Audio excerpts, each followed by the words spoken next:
Bonjour, je suis Carole du blog j'aime-mon-avenir.com et aujourd'hui je réalise la 6e interview de mon défi vidéo, donc 6 interviews sur 10.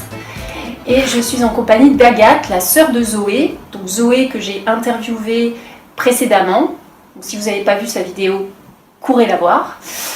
Et donc Agathe, bonjour. Bonjour. Alors est-ce que tu peux te présenter ? Oui, donc moi c'est Agathe, j'ai 16 ans, j'habite à Paris et je suis au lycée Georges Brassens dans le 19e arrondissement.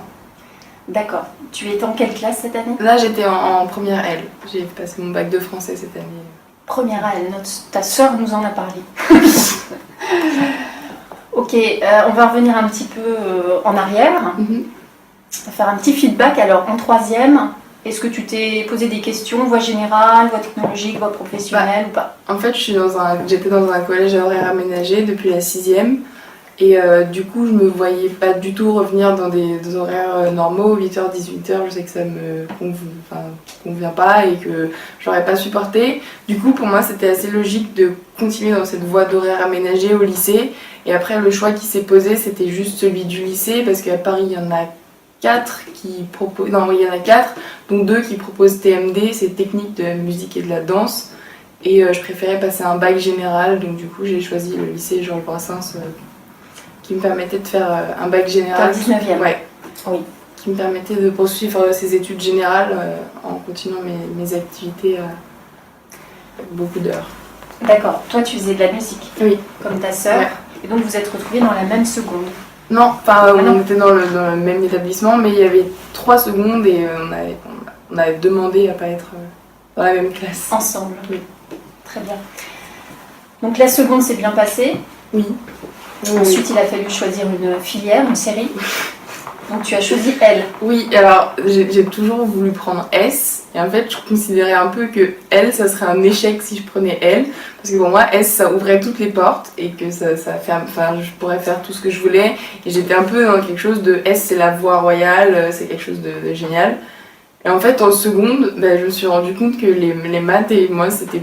Enfin, c'est pas que j'y arrivais pas, mais ça m'intéressait pas. La physique-chimie, c'est pareil. Les SVT, c'est un peu comme Zoé, les SVT, j'aimais bien ça. Mais je me voyais pas du tout faire une S. Et puis en plus, les matières littéraires m'intéressaient énormément. Donc du coup, davantage. Oui, et j'ai dévié naturellement en fait vers la L. C'était pas un choix... C'était pas difficile à prendre parce que je me voyais juste faire ça.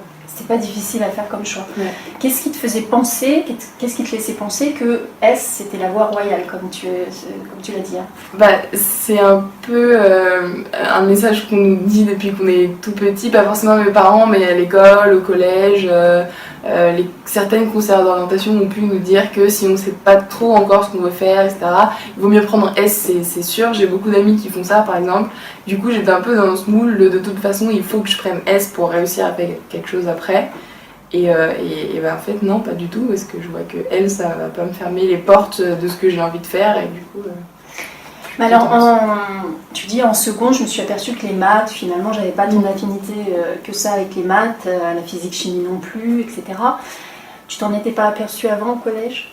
6e, 5e, quand j'étais petite, j'étais très intéressée par les maths, tout le côté scientifique de l'école. 6e, 5e, j'étais toujours un peu dans cette optique-là.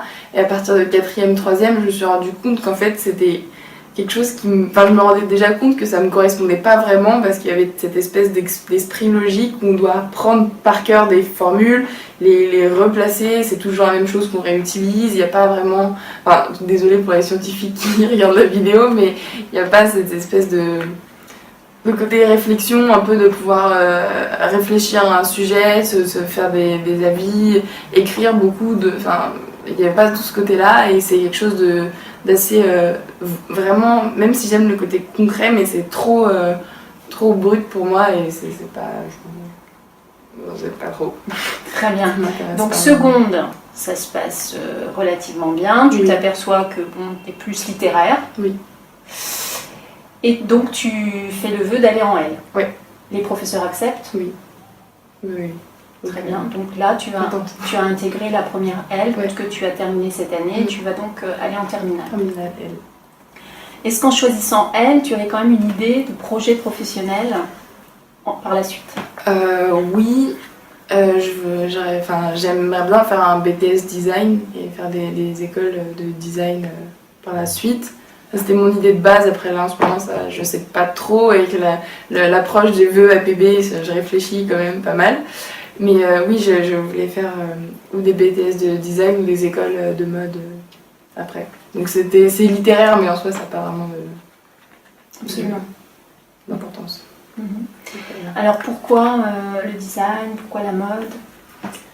Parce que c'est quelque chose qui lie beaucoup l'imagination et toujours dans la réflexion de trouver des nouveaux objets. Et puis moi c'est le côté vraiment esthétique de la chose que j'aime bien. Tu réfléchis à quelque chose que tu peux mettre dans un environnement et qui va prendre toute sa place, qui va avoir une utilité, qui va être beau en même temps. Et puis ouais, c'est vraiment ce côté un peu bricolage, de faire toujours des choses avec ses mains, et c'est des trucs très manuels.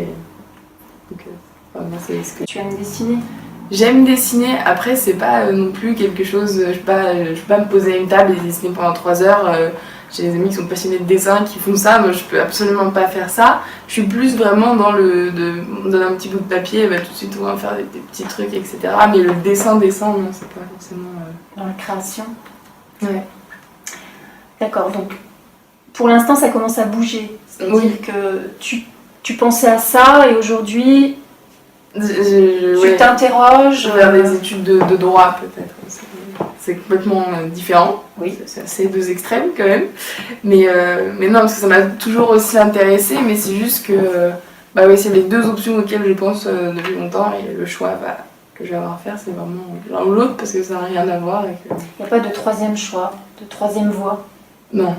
Pour l'instant? Oui, pour l'instant. Non mais là c'est assez fixe quand même. C'est vrai que le design, la mode c'est assez haut, mais le droit ça rattrape un peu. Mais il n'y a pas, non, j'ai pas de... Le droit c'est quand même en seconde position pour l'instant. C'est en train de... je sais pas. Voilà. C'est en train de gagner du terrain. Oui, c'est ça.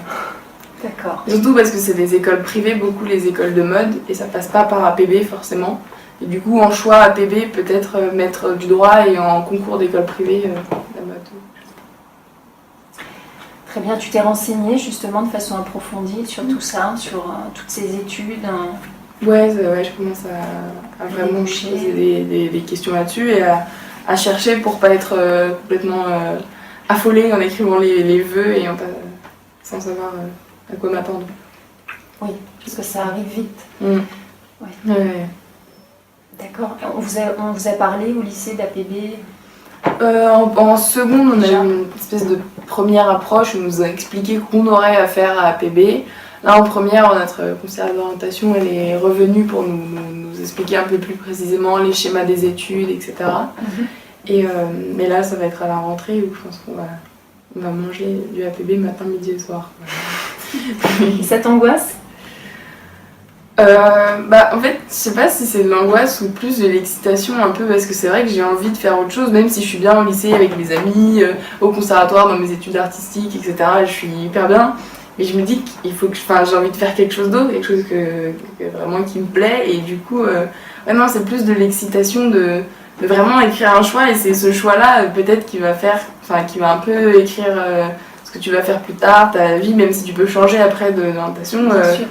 Je trouve que c'est assez excitant. Après, ça se trouve, j'aurais pas du tout mes choix et là je vais pleurer pendant 3 mois, mais non, ça va. Pas trop. D'accord. Donc, quand tu penses à ton avenir, qu'est-ce que ça t'évoque spontanément? En termes de pensée, en termes d'émotions, de sentiments? Je sais pas. En fait, j'arrive pas à faire une différence vraiment entre maintenant et plus tard. J'essaie déjà de maintenant faire des choses qui me plaisent et être dans une réflexion et une vie un peu que j'aime avoir, et du coup je pense pas qu'il y ait une réelle énorme différence entre maintenant et quand je ferai mes études supérieures ou tout ça, donc je sais pas, j'ai pas trop de... Tu veux dire que tu te bases sur le présent? Oui, beaucoup. Parce que comme j'essaye de maintenant faire ce qui me plaît un peu et vivre la manière dont je me vois vivre plus tard, j'ai pas vraiment de sentiments particuliers, j'arrive pas à me dire ça va être comme ça, parce que j'essaie déjà un peu de faire ce qui me plaît, quoi. Voilà. D'accord. Il y a d'autres motivations, toi, à faire du design ou du droit? Pourquoi le droit d'ailleurs? Est-ce que tu es allé rencontrer des professionnels? Oui, ces deux domaines-là? J'ai pu rencontrer des professionnels dans le domaine du droit en général, même des sciences politiques. En troisième, j'ai fait mon stage à l'Assemblée nationale avec un député et son attaché parlementaire. Et c'est vrai que je me vois pas forcément faire de la politique et dans ce milieu-là, mais c'est vraiment quelque chose où on est en constante réflexion sur des sujets d'actualité. On peut prendre position pour une cause, défendre des choses qui nous tiennent à cœur, et je pense que c'est important, même dans notre société, si on a quelque chose à dire, d'avoir cette possibilité de s'exprimer et de pouvoir défendre quelque chose auquel on croit. Et, voilà. Et le design, non, le design c'est juste, c'est trop bien quoi. Il y a partout, on est entouré de design en fait partout, et du coup c'est quelque chose vraiment aussi, c'est peut-être le seul point commun avec le droit où c'est quelque chose de très présent, parce que ce qu'on touche, tout ce qu'on utilise, c'est du design quoi. Ça a été pensé, réfléchi, imaginé. Voilà. Peut-être pour améliorer la vie des gens. Ouais. Après, c'est pas non plus un métier de super-héros, le droit, où on va sauver des trucs comme ça, mais c'est vrai que si on peut amener, sortir, par exemple, le droit, sortir des gens de la difficulté, ou en tout cas leur éviter certaines choses un peu lourdes dans leur vie. Dans le design, si on peut apporter un objet, hop, qui va faire la différence, on va arriver dans ton salon, on va faire, c'est super joli quand même, c'est pratique et tout. Ouais, non, c'est... Donc le métier idéal pour toi, ce serait soit designer, soit... designer, juge, avocat, directeur artistique dans les maisons de mode, des choses comme ça. Après, ça c'est un peu, je pense que j'ai cette image-là, c'est très aussi idéaliste, parce que c'est beaucoup plus dur que ça d'arriver à ces fonctions-là. Mais c'est surtout un métier où on allie quand même la passion. Enfin, je pense que c'est important d'avoir cette envie, cette passion qui te fait toujours avancer, parce que sinon ça devient compliqué. C'est un métier plus passion pour toi que le droit. Oui, c'est quelque chose que même le droit, il faut être complètement investi dans ce que tu fais, et que ça doit te porter. Et en fait, tu dois te nourrir un peu de ce que tu fais, je pense, pour être complètement heureux, et que le travail, ça ne devienne pas quelque chose de pas ennuyant, mais un peu un labeur, quoi, parce que... Puis je suis pas du genre à me poser non plus à travailler beaucoup. J'ai la chance d'avoir des facilités quand même, je vais pas dire que c'est pas vrai. J'ai pas non plus travaillé énormément, donc pour l'instant j'ai réussi à arriver ici sans passer des heures et des heures à travailler. Et je pense que si pour se mettre à vraiment travailler, etc., il faut vraiment aimer ce qu'on a envie de faire et être complètement investi dedans. Très bien. Alors si tu pouvais, si tu n'avais aucune limite aujourd'hui, tu ferais quoi de ta vie? Je serais rentière et je partirais en voyage toutes les 2 semaines. Non, je rigole. Ouais, c'est ça en fait. Juste être bien, faire les choses qui me plaisent, et pas avoir de gros poids qui m'empêchent, où je me dis je pourrais jamais le faire, ou vraiment être bloquée par quelque chose. Je crois que c'est terrible même comme sensation. Et vraiment être dans une vie où juste tu fais pas ce qui te plaît, mais t'es bien, t'as pas une espèce de gros malaise qui t'empêche de... Voilà, t'es dans des voies qui te correspondent, t'es avec des gens que t'aimes beaucoup, voilà, tout ça. Très bien. Merci Agathe. De rien. Et bonne continuation à toi. Merci de nous avoir suivis. À très vite.